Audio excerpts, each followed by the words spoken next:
ویلکم بخیر راغلی. نن ورځ به مونږ بکس سایزینګ وایو. بکس سایزینګ باندې ما ته بس خبره کړې وه پروجیکټ کې.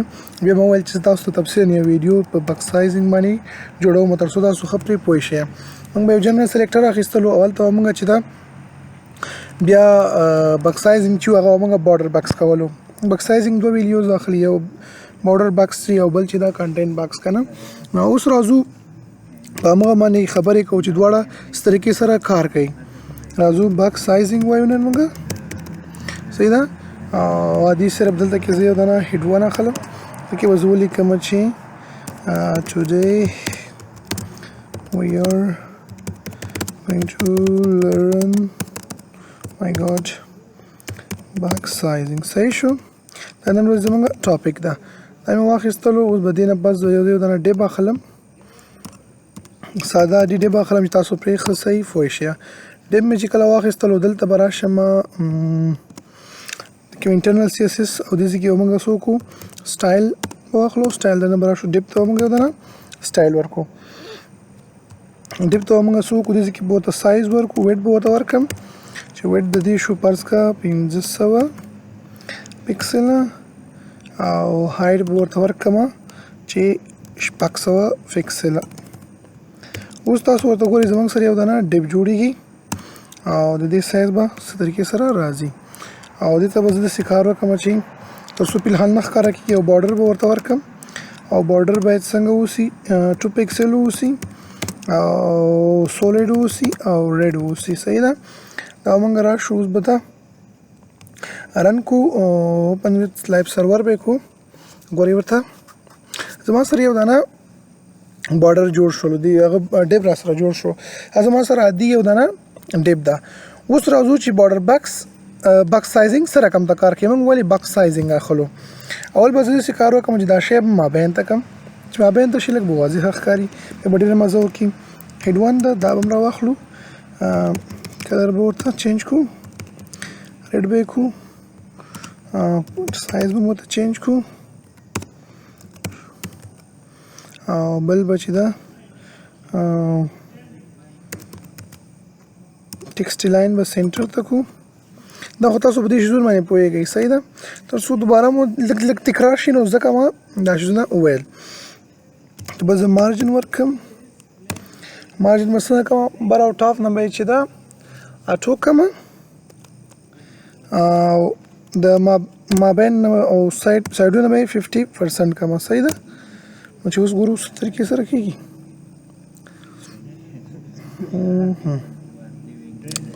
50% نه دغه وکړم پر او ټاپ نه بور دی دانه ورکو. پر مثال 50 پکسل یا فرض مثال څومره چې ورکوئ تاسو مشکل نشته ده. او د یو خوا بل خوا نه به ورته اټو کو چې بیخي سینټر ته شي. اوس مې دا ما سینټر ته کړلو چې دا مو شولو. اوس بکس سایزینګ سره کوم ته کار کوي؟ بکس سایزینګ موږ د دې لپاره کاروو کله چې زه دې ته بارډر ورکوم، دته چې زه بارډر اوس اضافه کوم. عادي ډیب مې اخیسته، هېڅ مې نه دي ورکړي.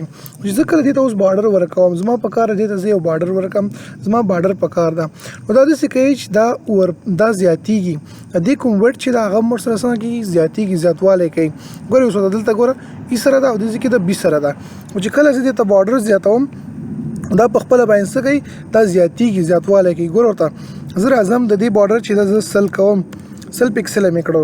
چې کله ما دا 100 پکسله کړ ګوره د دې سایز اضافه شو.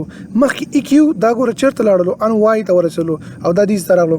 که چېرته د دې په څنګ کې ما بل ډیب اخیستی وای یا فرض که ما بل کوم څه ما اخیستی وای، لیکل وغیره مې اخیستی وای، نو هغه به دلته کې بیا اورفلو کول لاندې به راتلل. زما سره چې کوم ډیزاین و هغه به ټول غرق کېدلو، بیړه یې تباه کېدله. صحیح ده.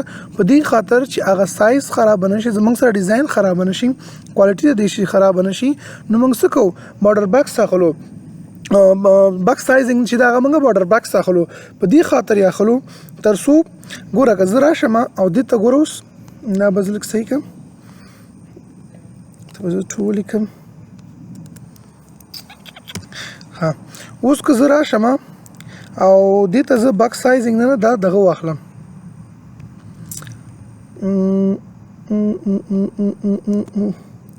بکس سایزینګ ته راځو او دا ما چې دا بارډر باکس او کنټینټ باکس وین دوه دانې دي.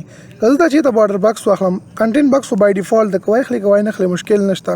اوس وګورئ اماغه ګوره ما بارډر هم ورکړو زما بارډر په کار د هر سټایل کې چې تا بارډر په کار وي تو ورته هغه سټایل کې بارډر ورکولی شي. ګوره پاس که زه غواړم چې 50 پکسله واوسي بارډر او دا بارډر دی چې دا فرض مثال سولیډ نه ډاټډ واوسي صحیح ده ډېرې ډاټډ واوسي. اوس ګوره ورته د دې طریقې سره راغلی یو ډیزاین جوړ شولو. خو که چېرته ما دا سایز دا بکس سایزینګ نه دا بارډر بکس نه اخیستی بیا څنګه کولو د دې ویټ چې کوم د پراخوالی چې کوم د هغه هم ورسره زیاتېږي صحیح ده ویني د دې طریقې سره کوم قسم ډیزاین چې غواړئ تاسو ورته ورکولی شئ هغه باندې تاسو پوهېږئ. خو چې کله ګوره دا زه ورته کمنټ کړم دا ما کمنټ کړلو نو بیا تاسو وګورئ څه کوي دې ویټ چې کوم ده هغه هم زیاتېږي.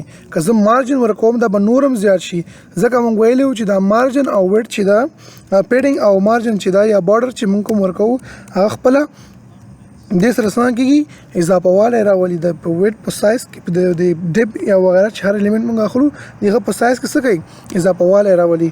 فرض که پیډینګ زه ورته اخلم چې 50 پکسله مې ورته فیډینګ هم واخیستلو دا ګوره به نور هم او پراخوالی به نور هم زیات شي امید ده شاندې نور هم دا زیاتېږي.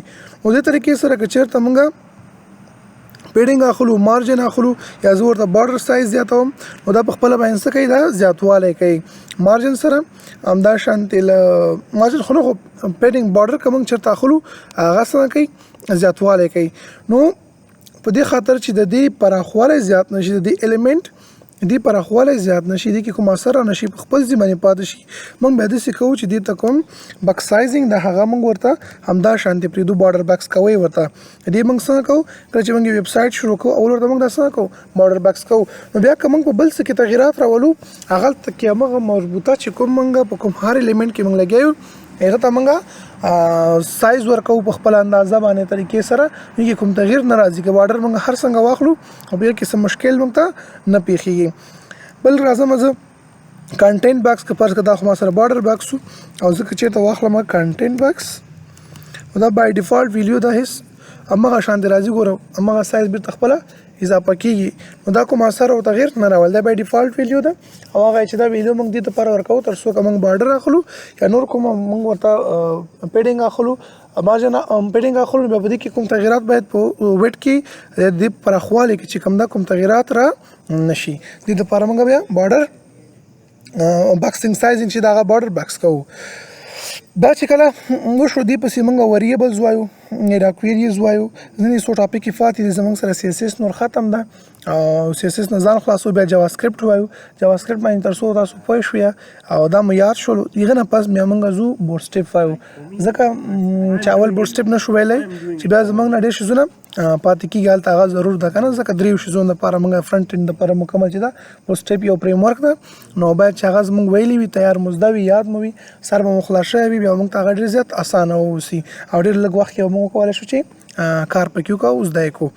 تاسو به داسې کار وکړئ چې دوه ډیپ به جوړ کړئ یو به عادي ډیپ جوړ کړئ عکس پې واخلئ سکرین شاټ به یې کوئ او بل به یو ډیپ جوړ کړئ چې هماغه ډیپ به راواخلئ تاسو به داسې کار وکړئ چې یو ځل به ساده عادي واوسي یا پر مثال یو ډیپ یو ځای کې جوړ کړئ داسې کې هغه ته چې دا ساده ورکړئ او بل ځای کې هماغه سایز ورکړئ خو تاسو ورته بارډر باکس کړئ نو بارډر هم ورته ورکړئ پیډینګ وغیره هم ورته ورکړئ چې بیا څه رقم ته کېږي یو څه رقم ته راځي او بل څنګه راځي دواړه نه سکرین شاټ به ونه واخلئ دې نه همدې ډیپ نه چې کوم د دوه ډیپ به تاسو څنګ په څنګ واخلئ صحیح ده سکرین شاټ ترېنه واخلئ او کوډ عکس چې دا دواړه به په ګوګل کلاس روم کې اپلوډ کړئ دا مو اسایمنټ او دا مو بارډر باکس سایزینګ موضوع او دا خلاصه شوله انشاءالله راتلونکي نو درسونه هم وایو او زر زرې ختمو نور دومره څه پکې نشته چې لاړ شو جاوا سکرپټ هغه ډېر زیات امپورټنټ ده بیا چې کوم موضوعات پاتې کېدل یا څه مشکل و هغه انشاءالله چې په پروجیکټس کې زموږ سره کور کېږي چې پروجیکټس ما ورته ویل چې لاسو پورې پروجیکټس کوو تر څو دا ټول شیزونه زموږ پکې کور شي.